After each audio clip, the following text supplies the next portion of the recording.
Charlie Kirk was always certain about everything. Watch any debate, any interview, any speech he ever gave. Zero hesitation, zero doubt, zero, I might be wrong. Just complete, unwavering conviction in everything he said. He spoke about economics with the confidence of a tenured professor, despite never finishing college. He spoke about foreign policy with absolute authority, despite no diplomatic experience. He spoke about complex social issues with total certainty, even when experts in those fields disagreed, and he never ever admitted he didn't know something. On September 10th, 2025, Charlie Kirk was shot and killed during a speaking event in Utah. He was 31 years old, and in those 31 years, that certainty, that complete psychological inability to question himself, built something massive. Turning Point USA, a political movement, a brand, a voice that defined a generation of conservative activism. Millions of people either loved him or hated him, but nobody could ignore him. And it wasn't his arguments that made him powerful. It wasn't his policies. It wasn't even his politics. It was his certainty. That unwavering, unshakable, absolute conviction that he was right. But today, we're not here to debate whether he was actually right or wrong. We're here to understand the psychology behind that certainty. Because Charlie Kirk represents something fascinating. A mind so certain it never questions itself. And whether you agreed with him or not, understanding how that kind of mind works reveals something fundamental about human psychology. What makes someone so certain they never doubt? What creates that level of conviction? And what can we learn from studying a mind that operated with zero self-questioning? This is the psychology of Charlie Kirk. Not a eulogy, not a political analysis, but a deep dive into the patterns, the wiring, the psychological mechanisms that created one of the most polarizing figures in modern American politics.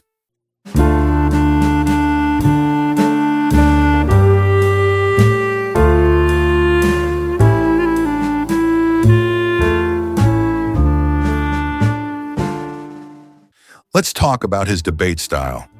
If you ever watch Charlie Kirk in action, you notice something immediately. He didn't debate to learn. He debated to win.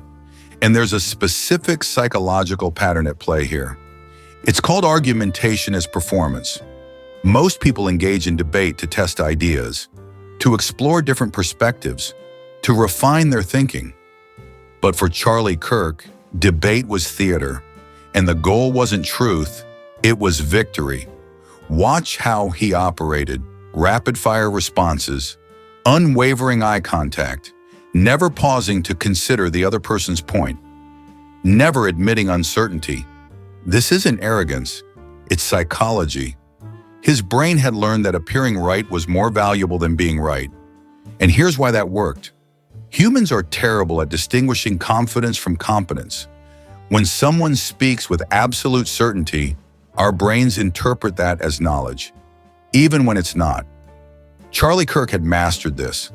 He understood, consciously or not, that if he delivered his points with enough conviction, most people wouldn't question the substance. They just assume he knew something they didn't. And psychologically, that makes perfect sense. Because questioning someone who's that certain feels uncomfortable. It feels like you're the one missing something, like you're not smart enough to see what's obvious to them.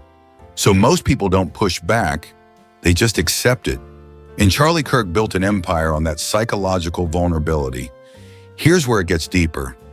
Charlie Kirk's mind operated in binary, right or wrong, true or false, patriotic or un-American. There was no middle ground, no it's complicated, no room for nuance. And this isn't a rhetorical strategy. This is how his brain was wired. Psychologists call this dichotomous thinking, black and white cognition, all or nothing processing. And it's not unique to Charlie Kirk. It's a survival mechanism that all humans have to some degree. In the wild, you don't have time to think, well, this predator might be dangerous, but I should consider multiple perspectives. You think threat, run, That's dichotomous thinking. And for most of human evolution, it kept us alive. But here's the thing. Most people outgrow it. As we develop, we learn that the world is complex, that truth is layered, that most questions don't have simple answers. But some minds don't make that transition. They stay locked in binary mode. And in certain environments, that's not a weakness, it's a superpower. Because while everyone else is paralyzed by analysis, stuck weighing every angle, the person with dichotomous thinking has already decided and moved on. They're faster, more decisive, more confident. And in a world that rewards speed and certainty, that's a massive advantage. Charlie Kirk understood this, and he weaponized it. Let's talk about his audience. Because Charlie Kirk didn't exist in a vacuum, he was responding to a demand. There are millions of people who want someone to be certain, who are exhausted by nuance, who crave simple answers in a complicated world. And Charlie Kirk gave them exactly that. He wasn't creating the demand, he was fulfilling it. And psychologically, that's important to understand. His certainty wasn't just about him, it was about his audience's desperate need for someone to tell them what to think. They didn't want, "It's complicated." They wanted, "Here's the truth, I figured it out. You can stop worrying now." And Charlie Kirk delivered that message with a level of conviction that felt like relief. This created a feedback loop. His audience rewarded him for being certain, so he became more certain, which attracted more people who crave certainty, which reinforced the pattern even further. And the loop continued until it became his entire identity. He wasn't just a commentator anymore. He was the voice of certainty in an uncertain world.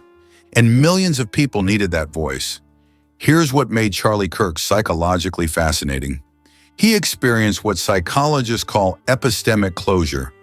It's a fancy term for a simple concept.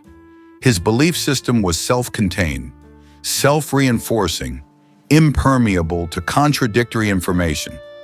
Every piece of new information got filtered through his existing framework, and if it didn't fit, it got rejected. Not consciously, not maliciously, just automatically. His brain had constructed a reality where everything made sense, where all the pieces fit together, where contradictions simply didn't exist because anything that contradicted the system wasn't real. And once you understand this, everything about Charlie Kirk makes sense. The way he could debate for hours without ever conceding a point. The way he could encounter evidence that contradicted his position and dismiss it instantly. The way he could be so certain even when experts disagreed. It wasn't dishonesty, it wasn't stupidity, it was that his brain had built a fortress. And inside that fortress, he wasn't just right, he was obviously right. This is what a closed epistemic system looks like. And it's almost impossible to penetrate from the outside, because you're not just arguing with his opinions. You're arguing with his entire framework for understanding reality, and that framework was built to protect itself. Let's talk about identity, because for Charlie Kirk, his political beliefs weren't separate from who he was. They were who he was. He wasn't Charlie Kirk who happens to be conservative. He was Charlie Kirk, the conservative voice of young America. That was his brand, his identity, his entire sense of self. And psychologists call this identity protective cognition. It's the phenomenon where we reject information that threatens our sense of self, even when that information is objectively true. For Charlie Kirk, every challenge to his views was a challenge to his identity. Every criticism was a personal attack. Every doubt was an existential threat. So his brain responded the way brains respond to threats, with defense mechanisms, with aggression, with an overwhelming need to protect. This is why debates with him never went anywhere, because he wasn't defending ideas, he was defending himself, and you can't logic someone out of self-preservation. His psychology wouldn't allow it. Here's what his story reveals about all of us. Charlie Kirk was a mirror, and what he reflected back was something most people don't want to see. He showed us that humans don't follow truth. We follow confidence. He proved that you don't need to be correct to be influential. You just need to be certain. He demonstrated that complexity is exhausting and simplicity is seductive. And he revealed that most of us would rather have a wrong answer delivered with conviction than a right answer delivered with doubt. That's not a criticism of him. That's an observation about human nature. We're all wired this way. We're all vulnerable to this. The difference is degree and environment, and whether we learn to question our own certainty. Charlie Kirk never did, or couldn't, or chose not to. And in a media landscape that rewards extremes, that made him powerful. Here's the cost. Because there's a price to building your identity on certainty. When you construct your entire sense of self around being right, you lose the ability to grow. Growth requires admitting you were wrong. It requires changing your mind. It requires humility. And Charlie Kirk's psychology wouldn't allow that. To evolve would mean admitting he wasn't already perfect, and his entire framework was built on the belief that he was. So he was stuck. Stuck defending the same positions, stuck being the same person he was at 18. Because to change would be to destroy himself. That's the trap of certainty. It feels powerful, it feels safe, but it's a prison. Let's talk about what we can learn. Not about politics, but about psychology. Charlie Kirk's mind showed us something important. Certainty is intoxicating. It feels good. It feels safe. It relieves the anxiety of not knowing. And in a world that's increasingly complex, increasingly uncertain, increasingly overwhelming, that relief is valuable. That's why people followed him. Not because he was always right, but because he made them feel like someone finally had the answers. And that feeling, that's what we're all chasing. The relief of not having to think, the comfort of knowing, the safety of certainty. But here's the truth. Certainty is often an illusion. The world is complex. Truth is layered. And anyone who tells you they have all the answers is either lying or hasn't looked deeply enough. Charlie Kirk believed he had the answers. And maybe he did, for the questions he was asking. But the questions he wasn't asking, those are the ones that mattered. Here's what his death means. Not politically, psychologically. It means that certainty, no matter how strong, doesn't protect you from reality. It means that confidence, no matter how convincing, doesn't make you invulnerable. It means that the fortress you build in your mind can feel impenetrable, but the world outside doesn't care.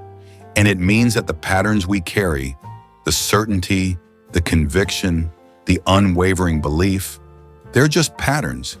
They're not truth. They're not protection. They're just the way our minds learn to cope.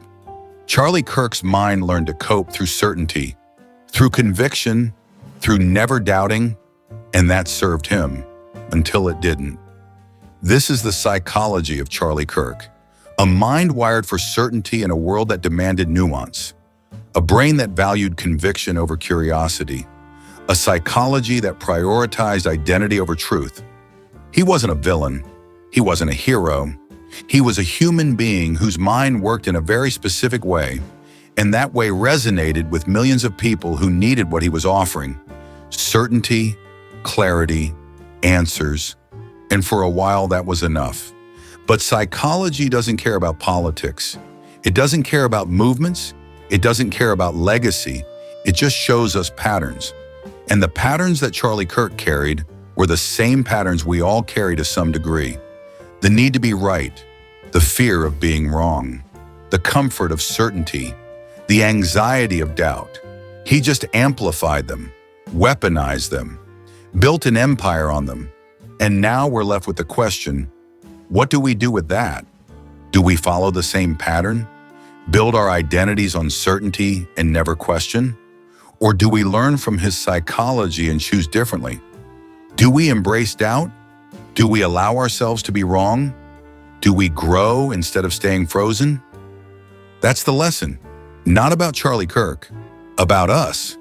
Because his psychology is our psychology, just turned up to 11.